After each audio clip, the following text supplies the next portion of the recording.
Hello everyone, मैं Dilip Sharma global कृषि coaching institute के यूट्यूब चैनल में पुनः एक बार स्वागत करता हूं।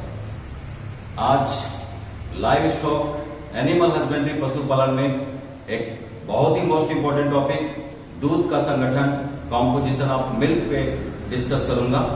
कॉम्पोजिशन ऑफ मिल्क दूध के संगठन से हर साल PAT exam pre agriculture test में क्वेश्चन पूछा गया।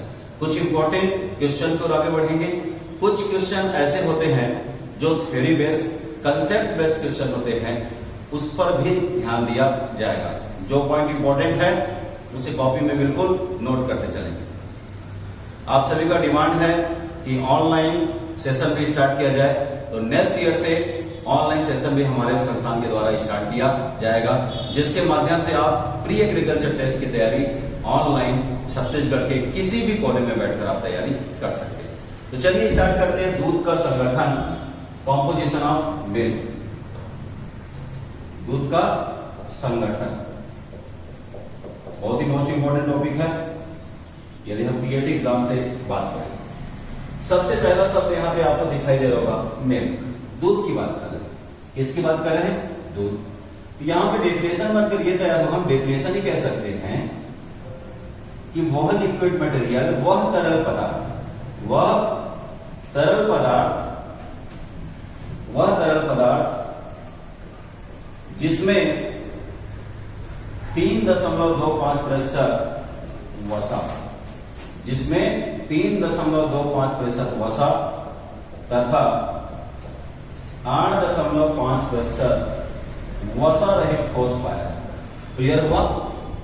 दूध का डेफिनेशन मैंने क्या कहा कि वह तरल पदार्थ जिसमें फैट की बात करेंगे, वसा की बात करेंगे तो 3.25%, 3.25% और वसा रहित ठोस सॉलिड नॉट फैट 8.5%।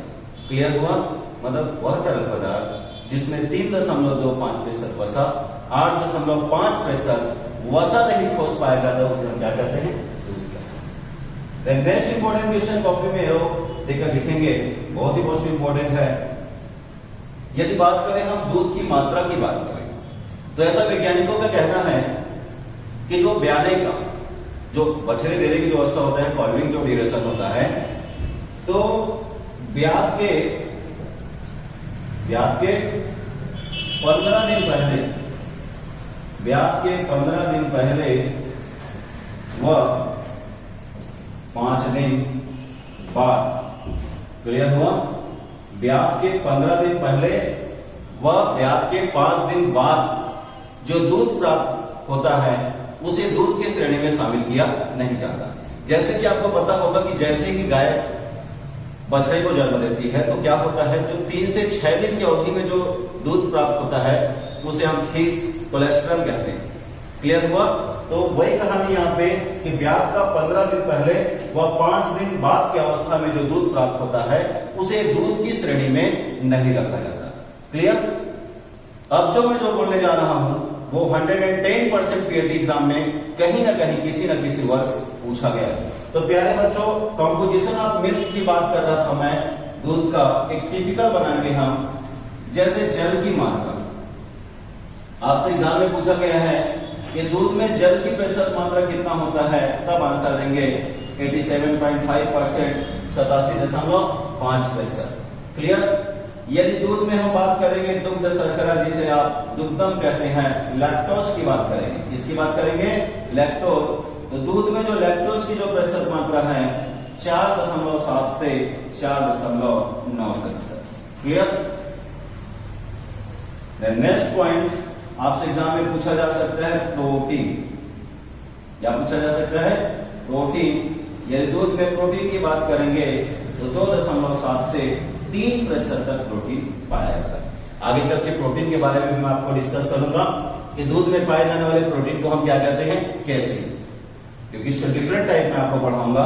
यदि वसा की बात करेंगे, वसा यदि बुक की बात करेंगे तो बुक में 3.75% लिखा रहता है, बट अकॉर्डिंग टू डेफिनेशन की बात करेंगे तो 3.25%, 3.25% तक वसा पाया जाता है। क्लियर? लास्ट क्वेश्चन, खनिज, मिनरल्स। दूध में यदि खनिज की प्रतिशत मात्रा की बात करेंगे, मिनरल्स की बात करेंगे, तो मिनरल्स होता है 0.7 to 0.8%। क्लियर हुआ? यदि वाटर की कॉम्पोजिशन की बात करेंगे तो 87.5%, लैक्टोज की बात करेंगे तो 4.7 to 4.9%, protein 2.7 to 3%, and fat की बात करेंगे तो 3.25%, एंड मिनरल्स 0.7 to 0.8% तक पाया जाता है। क्लियर हुआ बच्चों? इसके बाद क्या है, एक एक पॉइंट जो है इंपॉर्टेंट पॉइंट है, उन सभी पे डिस्कस करेंगे जो ज्यादातर एग्जाम में पूछा गया है। जैसे फर्स्ट पॉइंट को मैं डिस्कस करूंगा लैक्टोज पे। लैक्टोज बहुत इंपॉर्टेंट है, कॉपी में नोट करते चलेंगे, हम उसी पॉइंट पे डिस्कस करेंगे। अच्छा, जैसे किसी भी पॉइंट को मैं बोर्ड पे इंग्लिश में नहीं लिख रहा हूं तो इंग्लिश में उस पॉइंट को मैं बोल रहा हूं, तो आप यदि हमारा वीडियो देख रहे हैं तो बिल्कुल उस पॉइंट को कॉपी में नोट करते चलेंगे। क्वेश्चन नंबर 1 लैक्टोज में आपको पता चल गया, इसे दुग्ध शर्करा या दुग्धम भी कहते हैं। तो दूध में लैक्टोज की प्रतिशत मात्रा कितना होता है? 4.7 से 4.9%। ये एक प्रकार का क्या है बेटा? कार्बोहाइड्रेट। क्वेश्चन नंबर 1 ये एक प्रकार का क्या है? कार्बोहाइड्रेट। तो कार्बोहाइड्रेट में क्वेश्चन नंबर 2 किस प्रकार का कार्बोहाइड्रेट है? तो बताइएगा किस प्रकार का शुगर है? तो ये है डाइसैकेराइड। क्या है बेटा? डाइसैकेराइड। आपने क्लासिफिकेशन में पढ़ा होगा, मोनोसैकेराइड, डाइसैकेराइड और ट्राइसैकेराइड। तो लैक्टोज जो होता है, दुग्ध शर्करा होता है, वो कैसा होता है? डाइसैकेराइड। तो बेटा डाइसैकेराइड मींस ये किससे मिलकर बना होता है? ग्लूकोज प्लस ग्लैक्टोज से। मतलब जो दुग्ध शर्करा होता है वो ग्लूकोज व ग्लैक्टोज से मिलकर बना होता है। क्लियर? क्वेश्चन नंबर 3 ये पीएटी एग्जाम में देखा गया, 2022 में ही आया हुआ है। दूध का मीठापन। दूध का मीठापन निम्न में से वह कौन सा है जो दूध में मीठापन के लिए स्वीटेस्ट के लिए जिम्मेदार होता है, रिस्पॉन्सिबल होता है? तो दूध में मीठापन के लिए जिम्मेदार कौन होता है? Lactose. Clear? And very most important point, किण्वन की प्रक्रिया के लिए, किण्वन की प्रक्रिया के लिए जिम्मेदार which of the following is responsible for fermentation in milk? तो दूध में किण्वन प्रक्रिया के लिए जिम्मेदार जो कंपोनेंट की बात करेंगे तब भी क्या आंसर करेंगे आप? लैक्टोज। यहां पे हम जो भी पॉइंट है, इंपॉर्टेंट पॉइंट है, उन सभी को क्या कर रहे हैं? पढ़ रहे हैं। नेक्स्ट, वसा के बारे में बहुत ही मोस्ट इंपॉर्टेंट टॉपिक पे डिस्कस करेंगे हम। इससे पहले मैं आपसे डिस्कस किया लैक्टोज के बारे में, दुग्ध शर्करा के बारे में। अच्छा, उसमें एक चीज मैं बताना भूल गया था कि जो लैक्टोज जो होता है, लैक्टोज जो होता है वो कोलाइडल फॉर्म में पाया जाता है। कौन से फॉर्म में पाया जाता है? कोलाइडल फॉर्म में पाया जाता है, कोलाइडल रूप, कलित रूप में पाया जाता है। यहाँ पे इंपॉर्टेंट क्वेश्चन आप देखेंगे, वसा की बात करेंगे, फैट। मैंने आपको बताया कि जो दूध में जो वसा की प्रतिशत मात्रा है, दूध में जो वसा की प्रतिशत मात्रा है वो 3.25% पाया जाता है। बट इंपॉर्टेंट क्वेश्चन हम लोग यहाँ पे नोट कर सकते हैं, यदि आपसे एग्जाम में पूछे कि गाय के दूध में वसा की प्रतिशत मात्रा कितना पाया जाता है, तो 4.6%। Then very most important point, भैंस के दूध में, भैंस के दूध में वसा की, अभी वर्तमान परिस्थिति 2022 में क्वेश्चन पूछा गया है कि बफेलो मिल्क में फैट का परसेंटेज क्या होगा, भैंस के दूध में वसा का प्रतिशत मात्रा क्या होगा, तब आंसर देंगे 6.6%। क्लियर? कुछ इंपॉर्टेंट पॉइंट आपको बोर्ड पे दिखाई दे रहा होगा। एक्चुअल में हमारे पास संसाधन कम है, संसाधन जरूर कम है, लेकिन हम कंटेंट की बात करेंगे, कंटेंट की बात करेंगे तो मैं आपके लिए वो कंटेंट लेकर आता हूं जो एग्जाम में पूछा जाता है। वसा की बात करेंगे तो वसा पायस के रूप में 2.5 माइक्रोन गोलिकाओं के रूप में फैट ग्रैन्युल्स के रूप में पाया जाता है। Then very most important point, यदि 1 ग्राम वसा का ऑक्सीडेशन होगा तो 1 ग्राम वसा के ऑक्सीकरण से 9.3 कैलोरी ऊर्जा की प्राप्ति होती है। Clear? Very most important question, हम क्वेश्चन पे डिस्कस कर रहे हैं। निम्न में से वह कौन सा है जिसका सर्वाधिक ऊर्जामान होता है? Which of the following is the highest calorific value? Option में शो करेगा प्रोटीन, कार्बोहाइड्रेट, है ना, देन फैट, देन मिनरल्स। तो आपको आंसर करना है क्या? फैट। जो सबसे ज्यादा कैलोरिफिक वैल्यू होता है, सबसे ज्यादा ऊर्जावान होता है, किसका होता है? वसा का होता है। ठीक। नेक्स्ट, दूध मूल्य का आकलन, यदि मिल्क की वैल्यू की बात करेंगे तो मिल्क वैल्यू का जो एनालिसिस है वो फैट के थ्रू ही किया जाता है, फैट के माध्यम से ही किया जाता है। Then very most important next one, diacetyl. दुग्ध वसा में क्या प्रेजेंस है, क्या उपस्थित होता है, डाइएसिटाइल। ये हमारे टाइम पे पीएटी एग्जाम में क्वेश्चन पूछा गया था कि घी में, इसमें घी में, मक्खन में, तो घी, मक्खन व दही में सुगंध के लिए जिम्मेदार कौन होता है? तो घी में सुगंध के लिए, घी में फ्लेवर के लिए, बटर, मक्खन में सुगंध के लिए जिम्मेदार होता है कौन? डाइएसिटाइल। तभी बोलते हैं कि घी व मक्खन में सुगंध का कारण डाइएसिटाइल की उपस्थिति के कारण होता है। नेक्स्ट क्वेश्चन, जल अपघटन। वसा का जल अपघटन किस एंजाइम की उपस्थिति में होता है? तो किस एंजाइम की उपस्थिति में होता है? लाइपेज एंजाइम की उपस्थिति में होता है। यहां से भी नेक्स्ट क्वेश्चन जो पूछा जाएगा कि जो दुग्ध वसा होता है, तो दुग्ध वसा में दुर्वासिता जो स्मेल होता है वो लाइपेज एंजाइम की उपस्थिति के कारण होता है। यहाँ पे दो बहुत ही मोस्ट इंपॉर्टेंट क्वेश्चन, दुग्ध वसा का अपेक्षित घनत्व, रिलेटिव डेंसिटी ऑफ फैट, तो 0.1 से 0.93%, मतलब 0.91 टू 0.93 द्रवणांक। मतलब melting point of fatty milk, तो मेल्टिंग पॉइंट जो होता है 28 टू 30 डिग्री सेल्सियस। ओके, कितने डिग्री सेल्सियस पे मेल्टिंग पॉइंट होता है? 28 टू 30 डिग्री सेल्सियस पे होता है। देन नेक्स्ट वन, प्रोटीन को डिस्कस करेंगे। किसको डिस्कस करेंगे? प्रोटीन। मैंने आपको बताया कि दूध में जो प्रोटीन की प्रतिशत मात्रा होता है 2.7 से 3%, और शॉर्ट वीडियो में आपसे डिस्कस किया था कि दूध में पाए जाने वाले प्रोटीन को क्या कहते हैं? केसीन। ओके, बट उससे पहले ये दूध में जो प्रोटीन है वो किस रूप में पाया जाता है? कोलाइडल।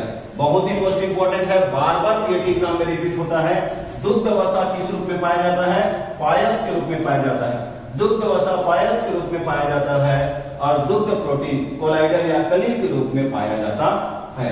दूध में पाए जाने वाले प्रोटीन को क्या कहते हैं? केसीन। इससे दो इंपॉर्टेंट क्वेश्चन कि दुग्ध प्रोटीन 3 टाइप पढ़ेंगे, केसीन, ग्लोबुमिन और एल्बुमिन। तो दूध में जो पाए जाने वाले प्रोटीन को क्या बोलते हैं? केसीन। तो यहाँ पे दो इंपॉर्टेंट क्वेश्चन और मैं यहाँ पे बनाना चाहूंगा कि दूध का सफेद रंग, white colour of milk is due to presence of, तो दूध का सफेद रंग केसीन की उपस्थिति के कारण होता है। दूध का जो सफेद रंग किसके कारण होता है?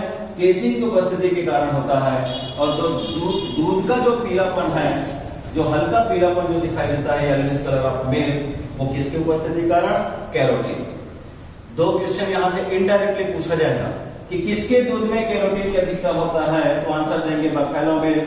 भैंस के दूध में कैरोटीन की अधिकता होता है। और यदि काऊ मिल्क की बात करेंगे तो गाय के दूध में केसीन की अधिकता होता है। किसकी अधिकता होता है? केसीन की अधिकता। देन वेरी मोस्ट इंपॉर्टेंट, दुग्ध प्रोटीन, जो दुग्ध प्रोटीन होता है मतलब दूध से केसीन को या दूध से प्रोटीन को अलग करने के लिए 68% कॉपर सल्फेट का यूज किया जाता है। कितना परसेंट? 68%। यदि नेक्स्ट क्वेश्चन और बेटा बहुत ही मोस्ट इंपॉर्टेंट है कि दूध में यदि बात करेंगे तो कैल्शियम और फास्फोरस, तो दूध में कैल्शियम और फास्फोरस का उत्तम स्रोत होता है। मतलब यदि रिच अमाउंट में बात करेंगे तो कैल्शियम और फास्फोरस रिच अमाउंट पे पाया जाता है। ओके, नेक्स्ट आपको बोर्ड पे दिखाई दे रहा होगा एल्बुमिन और ग्लोबुमिन। मैंने आपको बताया कि दूध में जो एल्बुमिन और ग्लोबुमिन की मात्रा होता है 0.7 से 0.8% तक होता है। इससे बनने वाले जो नेक्स्ट क्वेश्चन की हम बात करेंगे, इसे वे प्रोटीन कहते हैं। क्या बोलते हैं बेटा? वेरी मोस्ट इंपॉर्टेंट पॉइंट, इसे क्या बोलते हैं? वे प्रोटीन कहते हैं। क्या होता है? ब्यात के बाद, बछड़ा देने के बाद जो दूध की मात्रा, मतलब 3 से 6 दिन की अवधि में जो दूध की मात्रा प्राप्त होता है उसे खीस या कोलेस्ट्रम कहते हैं। और उसमें सबसे ज्यादा एल्बुमिन और ग्लोबुमिन पाया जाता है। और जैसे ही उस दूध को हम गर्म करते हैं तो दूध क्या हो जाता है? फट जाता है। तो यहाँ पे क्वेश्चन बनेगा कि फटने वाली प्रोटीन किसे कहते हैं? तो दूध को गर्म करने पर फट क्यों जाता है बेटा? क्योंकि इसमें एल्बुमिन और ग्लोबुमिन क्या होता है? प्रेजेंस होता है, इसीलिए इसे फटने वाले प्रोटीन कहते हैं। द नेक्स्ट क्वेश्चन, ये इसमें इसे वास्तविक वसा के रूप में भी जाना जाता है। क्या बोलते हैं? वास्तविक वर्षा के रूप में। क्लियर? लास्ट क्वेश्चन मिनरल्स की ओर फोकस करूंगा। खनिज, मिनरल्स। खनिज क्या होता है?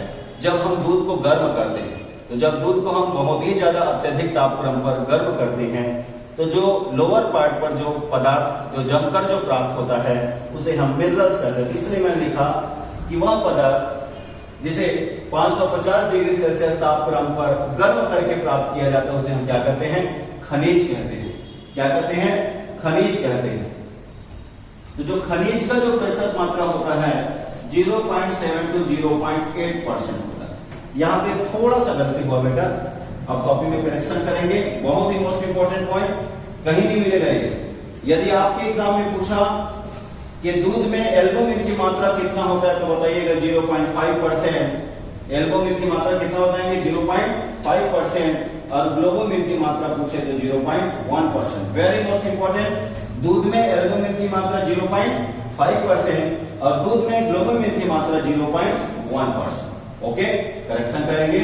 और दूध में खनिज की प्रतिशत मात्रा 0.7 to 0.8% तक पाया जाता है। खनिज कैसे प्राप्त होगा? जब दूध को 550 डिग्री सेल्सियस तापक्रम पर, अत्यधिक तापक्रम पर गर्म करेंगे, जब पदार्थ कोई प्राप्त होगा जिसे क्या कहते हैं? खनिज। इसमें सोर्स की बात करेंगे, इसमें क्या पाया जाता है? सोडियम क्लोराइड, मैग्नीशियम और calcium diphosphate. Then very most important question जो पीएटी एग्जाम में आया है कि दूध में क्या नहीं पाया जाता? तो दूध में क्या नहीं पाया जाता? आयरन। आयरन दूध में उपस्थित नहीं होता। क्लियर? एग्जाम में पूछा गया which of the following is absent in milk? निम्न में से वह कौन सा है जो दूध में अनुपस्थित होता है? तो बेटा ये सभी उपस्थित होते हैं और आयरन अनुपस्थित नहीं पाया जाता। ये रहा कॉम्पोजिशन ऑफ मिल्क। और एक बेहतरीन टॉपिक के साथ मैं फिर से आऊंगा। यदि वीडियो आपको अच्छी लगे तो इस वीडियो को ज्यादा से ज्यादा शेयर करें और इस चैनल को सब्सक्राइब करें। Okay, thank you.